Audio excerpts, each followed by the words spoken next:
யாரு பெரிய ஆளு? நீங்க சொல்லுங்க, யாரு பெரிய ஆளு? ஒரு பெரிய அரசியல் தலைவரா? ஒரு அமெரிக்கன் கல்வியாளர் சொல்றாரு, ஜான் டூவின் பேர். அவர் என்ன சொல்றாரு? வாழ்க்கைக்கு உங்களை தயார்படுத்துவது அல்ல கல்வி, இங்க சரியா இருப்பது மட்டும் அறம் அல்ல, உங்கள் தவறுகளை நீக்குவதும் அறம் தான். ஒரு நட்பு உண்மையிலே ஆத்மாத்மா இருக்கும்னா அதை பண்ணுங்க, இல்லைன்னா பண்ணாதீங்க.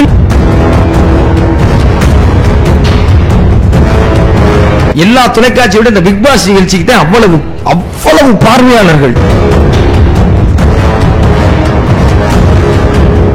யாராவது தப்பு பண்ணா யோசிக்காம எதிர்த்து கேளு. கருப்பை புற்றுநோய் குறித்த சந்தேகங்களுக்கான தங்கம் ஹோப்பை இலவசமாய் அணுகுங்கள். பாரதி இப்படி சொல்லுவார் பாப்பா பாட்டுல, யாரு பெரிய ஆளு? நீங்க சொல்லுங்க, யாரு பெரிய ஆளு? ஒரு பெரிய அரசியல் தலைவரா, இல்ல ஒரு பெரிய நட்சத்திர நடிகரா, இல்ல பெரிய பொருளாதாரம் உடையவரா? பாரதி சொல்றாரு, நீதி, உயர்ந்த மதி, கல்வி, அன்பு நிறைய உடையவர் மேலோர் அப்படிங்கிறார். என்னெல்லாம் குவாலிபிகேஷன் இருக்கணுமா? அதனால இதுக்குள்ள எல்லாம் வந்துருக்கிறேன். நல்லவனா இருக்கணும், நீதி இருக்கணும், உயர்ந்த மதி, அன்பு நிறைய உடையவர் மேலோர். இப்ப இதெல்லாம் இருக்கிற சரிங்க, நீதி, உயர்ந்த மதி, கல்வி. கல்வினா என்னங்க? சார் ஆரம்பிக்கும் போது சொன்னாங்க, எது இந்த உலகத்தை மாத்தும்? கல்விதான் மாத்தும். தமிழ்நாட்டில் ஒரு 10,000 பள்ளிக்கூடங்கள் தான் இருந்துச்சு. இன்னைக்கு எல்லாருக்கும் கல்வி வந்து சேர்ந்துருச்சு. கூடவே ஏதேதோ வளருதே, கூடவே விரும்பத்தகாத ஏதேதோ வளருதே. பள்ளிக்கூடங்கள்ல நம்ம கற்பனைக்கு எட்டாத, காது கொடுத்து கேட்க முடியாத, வாசிச்சா கண்ணு கூசுகிற செய்திகளை பார்க்கிறோம்ல. எது கல்வி அப்படின்னா, ஒரு அமெரிக்கன் கல்வியாளர் சொல்றாரு, ஜான் டூவின் பேர். அவர் என்ன சொல்றாரு? வாழ்க்கைக்கு உங்களை தயார்படுத்துவது அல்ல கல்வி, வாழ்க்கையே தான் கல்விங்கிறார். வாழ்க்கையே தான் கல்வி அப்படின்னா என்ன? அண்ணன் நாடு இப்ப இந்த 10 நாள் புத்தகத்துல நடக்குதா? 10 நாள் இங்க வந்து இங்க மேடையில் பேசுகிற அறிஞர்களை கேட்பது உங்கள் வாழ்க்கையின் ஒரு பகுதி தானே. அது உங்களுக்கு ஒரு கல்வியை கொடுக்கணும், அதுதான் கல்வி. இந்த பட்டிமன்றத்துல ஒரு செய்தி ஒன்று சொல்லுவாங்க. ஒரு ஊர்ல ராமாயணம் நாடகம் போட்டாங்களாம், 10 நாள் போட்டாங்களாம். ஒரு வீட்டுல ஒரு கணவர், பொதுவா நம்ம எல்லாரும் வீட்டுல இருக்கிற மாதிரி வீட்டம்மா மதிக்கிறதே கிடையாது, அந்த ஆளுக்கு ஒன்றும் தெரியாது, இந்த மனநிலையிலே இருந்திருப்பாராம். 10 நாள் போய் நாடகம் பார்த்திருக்காரு. நம்ம 10 நாள் விட்டுருச்சு. அந்த வீட்டுல தப்பு பண்ணும்போது கேட்க மாட்டாங்க, பண்ண விட்டுட்டு கேட்பாங்க பாத்தீங்களா?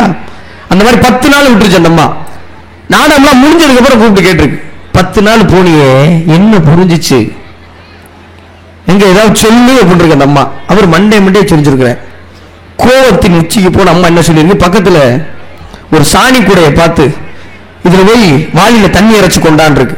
அந்த ஆளு தண்ணி இறைச்சு, அந்த சாணி கூடைனா உங்களுக்கு தெரியும்ல, அந்த வேர்களை வச்சு பின்னிருப்பாங்க, அதுல தண்ணி நிக்காது. அவரை கொடுத்தாந்து எடுத்துட்டு வந்திருக்காரு. மறுபடியும் போட்டிருக்கு, மறுபடியும் போயிருக்காரு, மறுபடியும் 10 வாட்டி போயிட்டு வந்திருக்காரு. அப்ப நம்ம 10 வாட்டி இந்த சாணி கூடையில போய் கேணியில தண்ணி இறைச்சிய ஒரு சுட்டு தண்ணியை வந்து சேர்ந்துச்சாடா முட்டா பையில, இது மாதிரிதான் தான் நீ ராமாயணம் பார்க்க போனது அப்படின்னு. அப்ப அவர் சொன்னாரா, ஆமாமா 10 தடவை போனேன், ஒரு சுட்டு தண்ணி கூட வரல, ஆனா அந்த கூடை சுத்தமாயிருச்சு பாறேன்னாராம். அந்த கூடை சுத்தமாயிருச்சு பாரு அப்படின்னாராம்.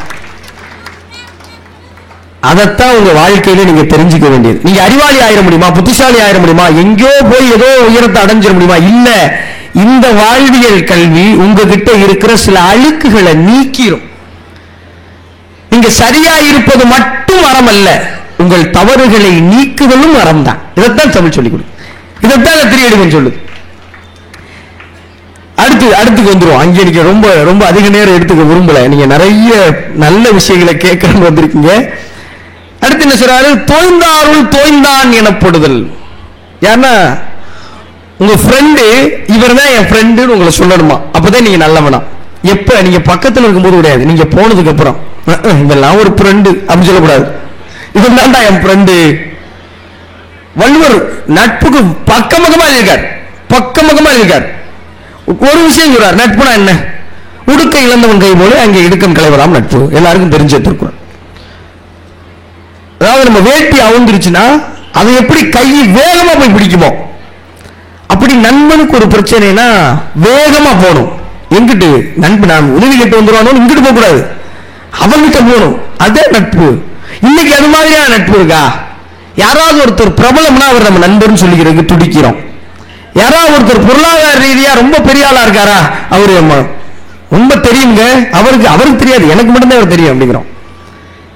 யாராவது திடீர்னு மேல வந்துட்டா அவரு 31ஆம் தேதி உங்க நண்பர்கள் யாருங்கிறது உங்களுக்கு தெரிஞ்சுக்கிறோம். மாப்பிள்ளை ஒரு 500 ரூபா கொஞ்ச நேரத்துக்கு முன்னாடி கேட்டு கூடாதா? ஏன் கேட்டிருந்தா என்ன சொல்லியிருப்பேன்? அப்பயும் இதே தான் சொல்லியிருப்பேன். டீ கடைக்கு போய் எல்லாரும் டீ சாப்பிட்டதுக்கு அப்புறம் எல்லாரும் பர்ச தடவும் தடவாங்க, ஒருத்தர் எடுத்து கொடுக்க மாட்டேன். இந்த மாதிரியான நட்புகள் இருக்குல்ல, இத ஒரு நட்பு உண்மையிலே ஆத்மாத்மா இருக்கும்னா அதை பண்ணுங்க, இல்லைன்னா பண்ணாதீங்கன்னு சொல்லுது தமிழ். எதுக்கு போலியான ஒரு நட்புன்னு கேள்வி கேட்குது. எதுக்கு? முகநக நட்பது நட்பன்றுங்கு. சும்மா ஒருத்த வர்றானா மூஞ்சி மேலே சிரிக்காரா? அகநக நட்பது நட்பு. அவனால உனக்கு எந்த பிரதிபலனும் இல்லை, அவனால உனக்கு எதுவுமே கிடையாது. ஒருத்தன் உயர்ந்தாலும் தாழ்ந்தாலும் அவன் தோல் மேல கை போட்டினா அதான் நட்பு, அதுதான் நல்லவேங்க.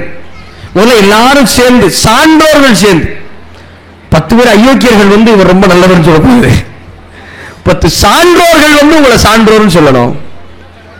உண்மையிலே நீங்க இல்லாத போதும் கூட உங்களை பார்த்து ஒருத்தர் இவர் என் நண்பர்னு சொல்லி பெருமைப்படணும். அவர் உங்களுக்கு என்னங்க செஞ்சாரு? எதுவும் நம்ம தான் கேட்கும். ஏன்னா என் ஃப்ரெண்டா இருந்து நீ எல்லாம் எனக்கு என்னடா செஞ்ச? திருப்பி அவன் இந்த கேள்வியை கேட்டா அந்த பதில் இருக்குமா? நம்மகிட்டே போய்விட. எந்த எதிர்பார்ப்பும் இல்லாத ஒரு பெரும் பிரியம் வச்சிருந்தீங்கன்னா அந்த நட்பை பண்றவங்க நல்லவங்க. 3வது முக்கியமான பாயிண்ட், கொள்ளாத கூறாமை அப்படிங்கிறாங்க. என்ன புரணி பேசாம இருப்பாங்கிறாங்க. அப்படி இருந்தா எப்படிங்க பிக் பாஸ் நிகழ்ச்சியை நீங்க வந்திருப்பீங்க? நீங்க கேட்கலாம், ஒரு நியாயமான கேள்வி. நிறைய தொலைக்காட்சி நிகழ்ச்சிகள் நிறைய இருங்க, ஆனா எல்லா தொலைக்காட்சியை விட இந்த பிக் பாஸ் நிகழ்ச்சிக்கு தான் அவ்வளவு பார்வையாளர்கள், கோடிக்கணக்கான மக்கள் பார்க்கறாங்க, கோடிகளை குட்டுறாங்க. ஏன்? 106 நாள் உள்ள ஒருத்தவங்க புரணி பேசுவாங்க. அப்போ நல்லா தானே இருக்கு, நம்மளும் புரணி பேசலாம், அவன் புரணி பேசுறத பார்த்து அதுல நம்ம ஒரு புரணி பேசலாம். இந்த புரணி பேசுறதுக்காக ஒரு நிகழ்ச்சி, அந்த பிக் பாஸ் நிகழ்ச்சி மேல வர்ற விமர்சனம் உண்மைதானே? அதான் நிகழ்ச்சி மேல இருக்க விமர்சனம். ஏன்னா புரணி ஒரு 105 நாள் 106 நாள் ஒரு ஏசி வீட்டுக்குள்ள உட்கார்ந்துக்கிட்டு சமைச்சு நல்லா சாப்பிட்டுக்கிட்டு தெனாவட்டா மெத்தையில படுத்துக்கிட்டு புரணி பேசுறாங்க. இந்த நிகழ்ச்சிக்கா எவ்வளவு? ஆனா வெற்றியாளர்களை எடுத்து பாருங்களேன், எந்த நிலையிலும் அந்த 20 பேர்ல எவன் ஒருத்தன் புரணி பேசுறையோ அவனை தான் மக்கள் ஜெயிக்க வைக்கிறாங்கிற உண்மையை தான் அந்த நிகழ்ச்சி பறைசாட்டு. அதான் அந்த நிகழ்ச்சி எடுத்துட்டு போய் சேர்க்கு. இந்த பிக் பாஸ் நிகழ்ச்சியில நான் கடைபிடிச்சது என்ன? இந்த 3 எந்த சோதனை வரும்போதும் நான் என் அறத்தை தவற தயாராக இல்லை, தோல்வி வரும்போதும் இழக்க தயாரா இல்லை. ஒருவேளை தப்பு பண்ணிட்டேன், அப்ப என்ன செய்ய வேண்டியிருந்துச்சு? அப்பையும் தமிழ் என்ன சொல்லி கொடுக்குது? தப்பு பண்ணிட்டியா, சரி பரவாயில்ல, திருத்திக்க. என்ன பண்ணிக்க? திருத்திக்க. அதான் ரவுத்திரம் பழகுன்னு பாரு. யாராவது தப்பு பண்ணா யோசிக்காம எதிர்த்து கேளு. நீயே தப்பு பண்ணிட்டியா, உடனே யோசிச்சு அதை திருத்தி மாத்து. இதைத்தான் தமிழ் சொல். இதை எவன் செய்யறானோ அவன் தான் நல்லவன். நம்ம நினைக்கிறோம்ல, அப்பாவியா மூடியில உட்கார்ந்து அழுகிறவன் அவன் நல்லவன் இல்ல. தனக்கு தீங்கு வராமல் பார்த்துக் கொள்பவனும் பிறருக்கு தீங்கு வராமல் பார்த்துக் கொள்வனும் தான் நல்லவன். அதைத்தான் தமிழ் சொல். நிறைவா இந்த ஒரு விஷயத்தை சொல்லி முடிச்சுக்கணும் அப்படின்னு நான் நினைக்கிறேன். இந்த பிக் பாஸ் சீசன் 8 இதுவரைக்கும் பெறாத ஒரு பெரிய வாக்கு வித்தியாசத்தில் ஒரு வெற்றியை தேடி கொடுத்துருக்குன்னு வெளியே வந்து பார்த்த உடனே தெரிஞ்சிச்சு. ஏன் அப்படின்னா, முதல் முறையாக தமிழை மட்டும் வைத்து ஒரு பையன் ஜெயிச்சிருக்காயா, தமிழை மட்டும் வைத்து ஒரு பையன் ஜெயிச்சிருக்காயா அப்படிங்கிற ஒரு பெயர் கிடைச்சு. உள்ள புத்தகங்களை பத்தி பேசுறாங்க, அறிஞர்களை பத்தி பேசுறாங்க, விவேகானந்தரை பேசுறாங்க, அம்பேத்கரை பேசுறாங்க, பெரியார பேசுறாங்க. இதுவரைக்கும் பிக் பாஸ்ல இதெல்லாம் பேசினதே கிடையாது. அழகழகா மிடுக்கா உடை உடுத்தி ஆங்கிலம் பேசினவங்க தானே ஜெயிச்சாங்க, பார்க்க வசீகரமா இருக்கவங்க தானே ஜெயிச்சாங்க. ஒரு பையன் தென் மாவட்டத்து தெற்கு வழக்கு மொழியில பேசி அண்ணன் சொல்லி ஜெயிச்சுட்டானே. ஏன்? எப்படி? அவங்கிட்ட எங்கோ ஒரு அறம் ஒளிந்து கிடந்ததுங்கிறத மக்கள் பார்த்தாங்க. அந்த அறம் பெருவாரியான வாக்கு வித்தியாசத்துல என்னைய பிக் பாஸ் நிகழ்ச்சியில ஜெயிக்க வச்சுச்சுன்னா, இதுவரைக்கும் இருந்த ஆங்கில மோகம், உடை நேர்த்தி, பொலிவான முகத்தோற்றம் அவைகள் மட்டும் உங்களை பிரபலமாக்காது. வெறும் வட்டார வழக்கோடு கொஞ்சோண்டு புத்தக அறிவும் இருந்தால் போதும், பிக் பாஸ் நிகழ்ச்சியில் நீங்கள் வெற்றி பெறலாம்னு ஒரு மூட நம்பிக்கையை என்னால உடைக்க முடிஞ்சதுன்னா, நல்லவனா இருந்தா பிழைக்க முடியாதுப்பா என்கிற மூட நம்பிக்கையை மிக நிச்சயமாக உங்களால் உடைக்க முடியும். நல்லவர்களாக இருங்கள், உலகம் உங்களை கொண்டாட காத்திருக்கிறது என்று கூறி வாய்ப்பளித்தமைக்கு நன்றி பாராட்டி விடைபெறுகிறேன். நன்றி, வணக்கம்.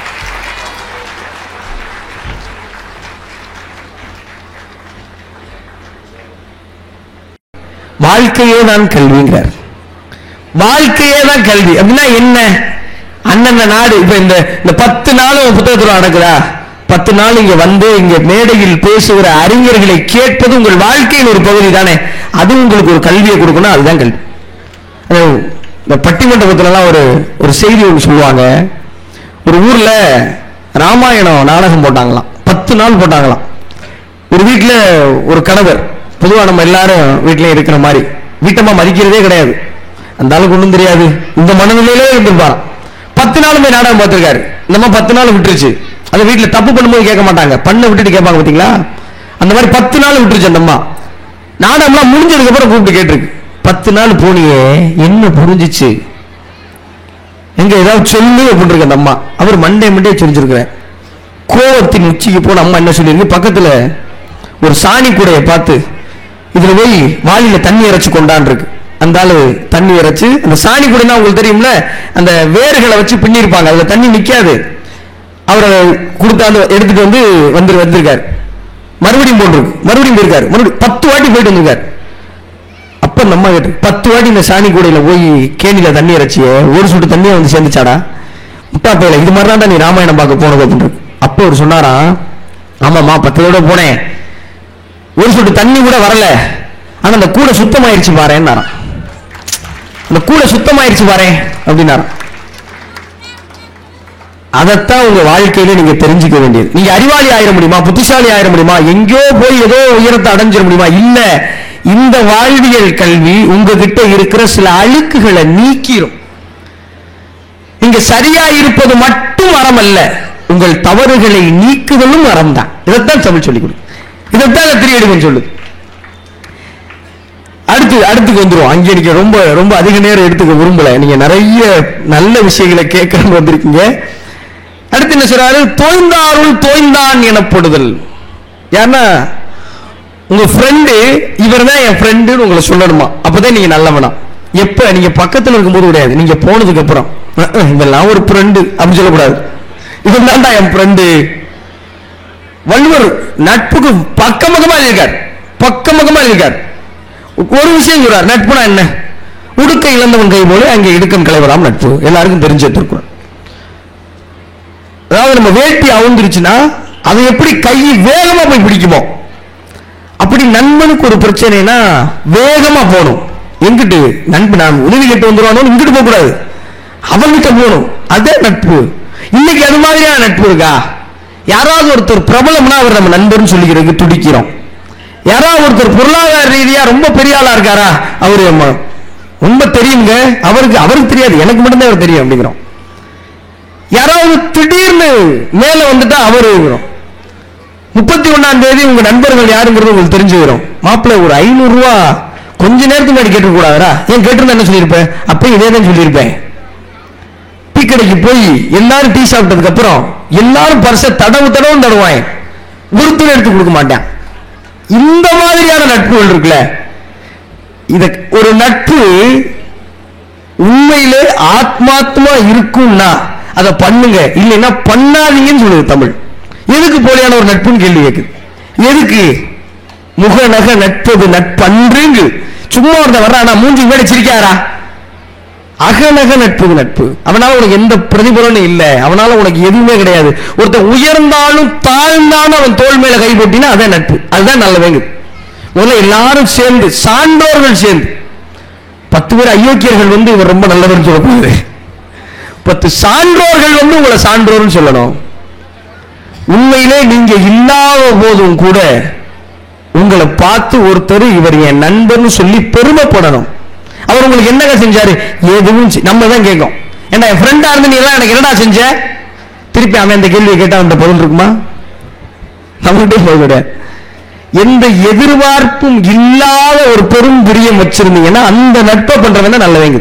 மூணாவது முக்கியமான பாயிண்ட், கொள்ளாத கூறாமை அப்படிங்கிறாங்க. என்ன புரணி பேசாம இருப்பாங்கிறாங்க. அப்படி இருந்தா எப்படிங்க பிக் பாஸ் நிகழ்ச்சியை நீங்க வந்திருப்பீங்க? நீங்க கேட்கலாம். ஒரு நியாயமான கேள்வி. நிறைய தொலைக்காட்சி நிகழ்ச்சிகள் நிறைய இருங்க.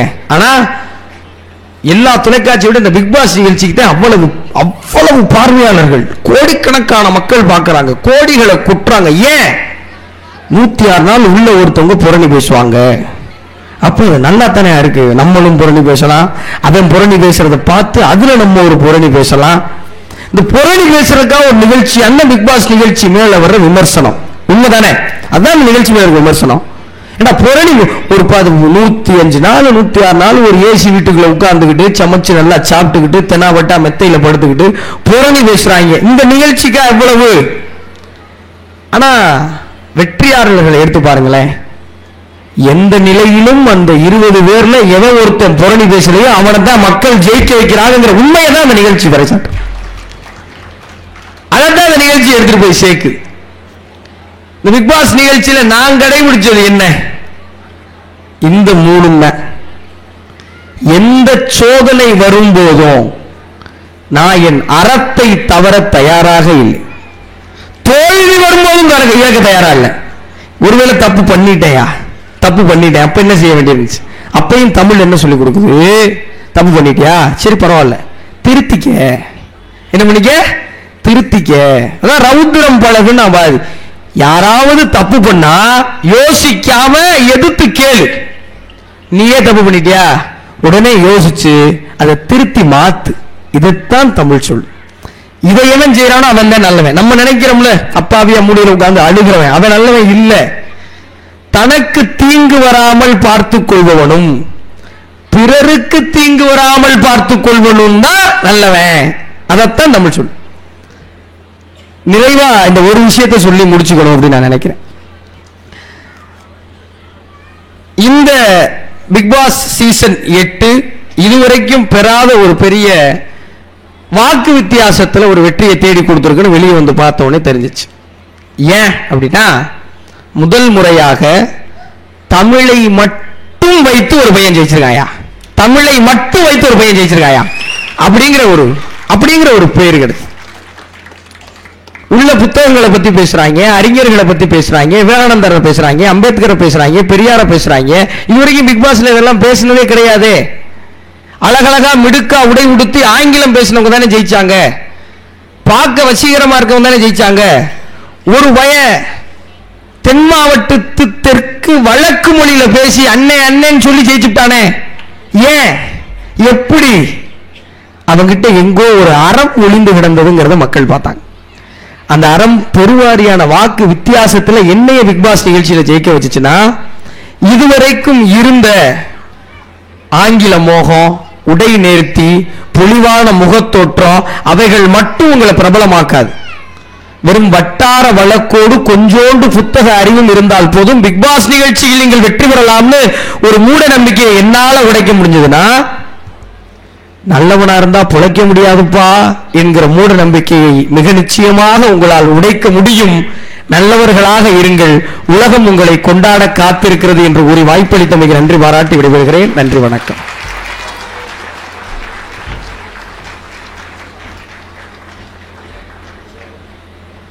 கருப்பை புற்றுநோய் குறித்த சந்தேகங்களுக்கான தங்கம் ஹோப்பை இலவசமாய் அணுகுங்கள்.